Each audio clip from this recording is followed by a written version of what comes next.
de volta com o Horizonte Debate. Se você chegou agora para o terceiro bloco, seja bem-vindo. O debate de hoje é sobre os 12 anos da Lei Maria da Penha. Pelo 31 996428473, que é o WhatsApp da TV Horizonte, você consegue conversar com a gente, pedir opiniões, informações dos nossos especialistas, das nossas especialistas hoje. A Denise, lá do Cidade Nova, pergunta o seguinte: quase 453 mil novos casos de violência doméstica contra a mulher foram registrados em 2017. Por que as medidas protetivas contra o agressor não são cumpridas, doutora Denise? Por que a impressão não é sentida de que essas medidas são cumpridas? Na maior parte das vezes, na grande maioria das vezes, as medidas são sim cumpridas. Uhum. Realmente, os registros são muito altos. Na Delegacia de Mulheres só de Belo Horizonte, são mais de 700 medidas protetivas colhidas por mês, de requerimentos solicitados na delegacia por mês. Na grande parte, essas medidas são sim cumpridas e resolvem os problemas. Mas, infelizmente, em muitos casos também não são. E aí a gente agora, desde abril, instauramos inquérito policial contra o agressor para apurar esse descumprimento da medida protetiva e também informar o Poder Judiciário acerca desse descumprimento para eventual agravamento dessa medida, podendo chegar, inclusive, na prisão do agressor. Tá ok? Saindo do almoço do Dia dos Pais, com uma pessoa que eu amo muito, tinha um carro parado e desceu uma moça muito bonita com uma saia muito curta. E o namorado da moça, Isabela, ele era mais baixo do que ela. A moça era bonita, mas bem alta, e ele mais baixo do que ela. E o sujeito, que eu amo, fez uma colocação, Cristina, desastrosa, assim. Posso imaginar. Desastrosa. Eu acho que, no fundo, muitos desses homens colocam no comentário machista a inveja, a insegurança que esse sujeito tem, porque lá no vestiário do futebol, na hora que está amarrando a chuteira, ele diz peripécias que ele faz de natureza sexual, mas muitas vezes são mentirosas. Como é pensar a figura desse homem, Cristina, Luísa, Isabela? Como que é a experiência de vocês no trato com esses homens agressivos?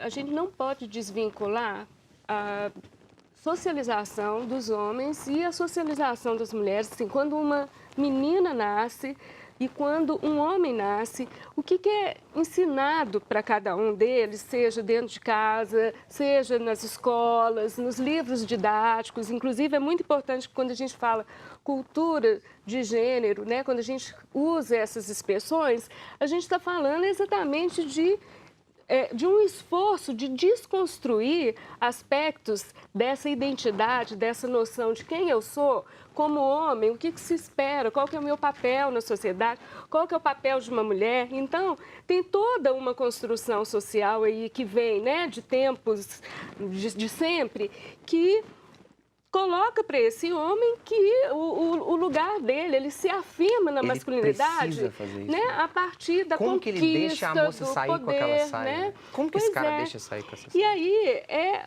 aquele olhar que a mulher existe para satisfazer as necessidades, né, as necessidades instintuais de um homem. Isto é uma cultura que foi naturalizada. Então, um homem se sente super à vontade de olhar para um homem, olhar para uma mulher, desejar aquela mulher, e essa mulher, imaginar, fantasia, durante muito tempo, inclusive, ele imaginava que essa mulher também achava ótimo ser desejada, e se não fosse desejada, era algo de menor, né, de menosprezo dessa mulher. Então, é muito difícil para esse homem, e aí, naquilo que você falou do trabalho que os promotores indicam, os juízes, né, determinam, a frequência a grupos de reflexão, é para que esse homem possa refletir sobre o que é essa masculinidade, né? Então, e quando a mulher questiona, quando a mulher fala, eu não gosto que vire para mim e fala, gostosa, não sei o quê. Se ela está dizendo isso, ela está falando do desejo dela, né? Como mulher, como um ser distinto, com vontade própria, que independe, que existe independente da existência desse homem. Ela não existe para servir a esse homem. Doutora Luísa, o agressor, ele se confunde com a imagem de um sujeito muito forte, muito machão, aquele cara que não, sabe? ogro, aquele sujeito. Não. Né? São poucas as vezes que agressores desse perfil que chegam na delegacia. O agressor da Lei Maria da Penha, ele não tem um perfil tradicional. São os nossos homens, infelizmente, da nossa sociedade, que foram criados para terem um controle. Eles foram ensinados muitas vezes pela mãe deles que ele tem que ter o controle sobre a esposa dele, que ele tem que ter o controle sobre a filha dele. E aí, nessa hora que essa mulher não quer mais essa posição de submissão, eles entram em choque, porque está tendo esse deslocamento para uma relação se tornar de verticalizada para horizontalizada. E aí, nessa convivência com essas tensões de deslocamento de posição, surgem as explosões. E aí depois tem o arrependimento, que é o ciclo de violência, é isso, né? Ele tem as tensões pela convivência, explosões, aí pede desculpa, vem a lua de mel, nova convivência, novas tensões, explosões. E a importância de denunciar é que as explosões tendem a ser cada vez mais severas e em intervalos mais curtos de tempo. Daí a necessidade da mulher se posicionar o quanto antes para não deixar que as coisas cheguem até um triste feminicídio, por exemplo. Doutora Luísa, a gente pode dizer, então, que só muda o endereço. Porque esse ciclo que você colocou, ele é o ciclo normal das agressões, né? Sim, é o corriqueiro. A solução, portanto, é qual? Repensarmos nossa cultura, ensinar para os nossos filhos e filhas que não há um domínio de um gênero sobre o outro. Isso vem desde o início, quando criança. Por que não? A gente, hoje em dia, muitas vezes entrega um carrinho para a menina brincar. Hoje em dia já aceita melhor a mulher trabalhar, brincar, e a panelinha para ela também, porque ela sabe que ela vai ter que comer depois, que ela vai ter que cuidar do lar. Mas também tem que ensinar a esse menino que dá o carrinho para ele, beleza, mas também vamos começar a dar a panelinha para ele entender que ele também vai ter que cuidar do lar e que o lugar dele também é de respeito dentro de casa. E ainda mais na sociedade capitalista, em que carro é poder, dinheiro, né? E status. E os trabalhos domésticos não são tão valorizados, então fica a relação de submissão. Isabela, tá? É comum no sofrimento, acolher essas mulheres, mas ele não encaixa, ele era uma pessoa tão... ele era tão doce, ele era tão príncipe. Isso acontece? Acontece muito, né? E acontece muito também da mulher falar assim, mas ele era homem mesmo, né? Que é justamente o que a Luísa colocou. O homem, ele é criado para estar nessa posição de poder, do forte, do que pode fazer o que quiser. Infelizmente, inúmeras religiões colocam isso também, que a mulher deve ser submissa ao seu marido, dependente do que ele fizer, porque Deus vai dar um jeito. E a gente tem que começar a encarar que a gente tem que separar as coisas. As coisas não são estáticas, a violência ela não pode continuar. Eu duvido muito, assim, né, para quem acredita, que um Deus gostaria que uma mulher estivesse sofrendo um tipo de violência.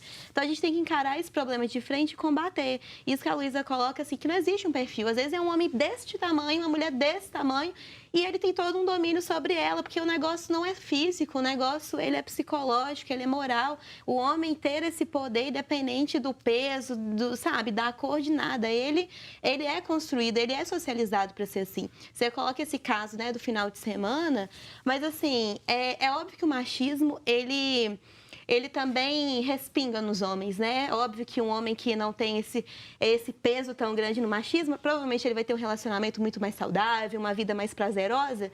Só que, ao contrário que muitos dizem que o feminismo é ser contra os homens, muito pelo contrário. O problema é que a gente tem urgências maiores porque ficar se preocupando com homens. Ano passado, 433 mulheres foram assassinadas pelo simples fato de serem mulheres. A gente não tem isso em relação aos homens. Então, a gente acha que precisa ter uma urgência e entender que a nossa sociedade, ela está doente, ela está carente justamente de uma reeducação. Porque enquanto os homens não entenderem que mulheres são sujeitos de direito, que os dois devem dividir as suas responsabilidades, tanto no âmbito doméstico quanto no âmbito público, a gente não vai conseguir prosseguir. E entender que não é ninguém ser superior que o outro, não é um antagonismo. É justamente como que a gente se reeduca para todos viverem da melhor forma possível. Doutora Luísa, Cristina, me ajude nessa também. Porque aí agora colocando terceiras pessoas no contexto, a Carla lá do Barreiro, Carla, obrigado pelo envio da sua pergunta, a partir de uma denúncia anônima do vizinho, da mãe dessa moça agredida. Por exemplo, quais são as medidas que a Delegacia de Mulheres pode fazer? vai depender de qual crime que está sendo denunciado. A medida protetiva não pode ser solicitada pela mãe em prol da filha. A própria pessoa que vai ser beneficiada da medida protetiva é que tem que fazer essa solicitação. E não precisa de boletim. A não ser que seja menor de idade, né? São situações distintas. Eu estou partindo do pressuposto que seja maior de idade. Agora, no caso de lesão corporal, desde a promulgação da Lei Maria da Penha, a lesão corporal no âmbito doméstico, familiar, afetivo, ela se tornou incondicionada à representação quando a vítima é mulher. Então, aplicando a Lei Maria da Penha, mesmo se a vítima não quiser denunciar, no caso de lesão corporal, é possível e a delegacia irá apurar. A dificuldade, muitas vezes, vem da prova, né? De provar essa lesão, mas, às vezes, ela passou num hospital, aí tem um prontuário médico, né? E aí, às vezes, nós conseguimos resgatar e auxiliar essa mulher, inclusive reprimir esse agressor, mais do que, se ela não quiser ajuda, reprimir essa conduta para ele entender que aquilo sim será censurado pelo Estado. Cristina, qual que é o instante que mais precisa acontecer para essa mulher que já cansou de dizer que caiu da escada, que bateu a cabeça no vaso do banheiro? Que instante que é isso, Cristina? Eu já escutei várias mulheres trazerem situações desse start, assim, que chegou no meu limite, né? Eu precisei, desde uma ameaça maior, né? A integridade dela, e às vezes a integridade não é só a física, porque normalmente quando ameaça a vida dela, normalmente há um impulso maior, né? De ela buscar uma ajuda, às vezes essa ajuda vai ser a melhor amiga, né, no primeiro momento, e aí, dependendo da rede que ela tiver inserida, ela vai buscar, né, assim, as pessoas vão encorajá-la a dar continuidade. Às vezes é uma situação em que um filho mais velho, né, ou às vezes um menino de 10 anos, vendo o pai agredir a mãe, ela morre de medo que ele vai lá e interfere, né? Ele parte para cima do pai e aí ela já tem medo do que vai acontecer com o filho, aí ela vai lá e toma providência. Cristina, Luísa, Isabela, parabéns, Isabela. Nossa mãe, parabéns para você, Isabela. Parabéns pela atuação, pela firmeza. Programa que precisaria de mais uns 3 blocos. Obrigado pela vinda de vocês. Chegamos ao final dessa edição. Agradeço demais a sua participação pelo WhatsApp e procure outros 2 episódios do Horizonte Debate sobre violência contra a mulher. Tem muita coisa para estudar. Até a próxima quarta-feira. Um abraço. Tchau.